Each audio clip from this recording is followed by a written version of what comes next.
ஒரு ஜென் துறவியிடம் சில சீடர்கள் இருந்தனர். அவர்கள் துறவியிடம் நம் மனதில் இருக்கும் தீய எண்ணங்களை எப்படி மாற்றுவது என்று கேட்டனர். குரு ஒரு மண்பானையை கொண்டு வருமாறு கூறினார். கொண்டு வரப்பட்ட மண்பானையை காட்டி இதில் என்ன இருக்கிறது என்று எல்லோரிடமும் கேட்டார். பலரும் இதில் ஒன்றுமில்லை என்றே பதில் கூறினர். ஒரு மாணவன் மட்டும் இதில் காற்று நிரம்பியுள்ளது என்றார். குரு இந்த பானைக்குள் இருக்கும் காற்றை வெளியே எடுக்க வேண்டும், உங்களால் முடியுமா என்று கேட்டார்.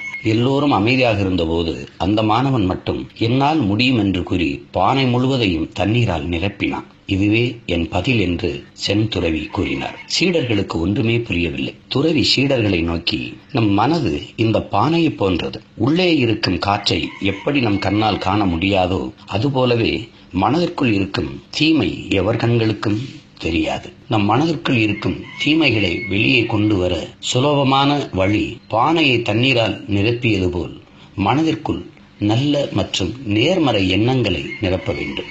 ஆம், வெளிச்சம் உள்ளே போனால் இருட்டு வெளியே வருவது போல் நல்ல எண்ணங்கள் உள்ளே போனால் தீய எண்ணங்கள் வெளியேறிவிடும்.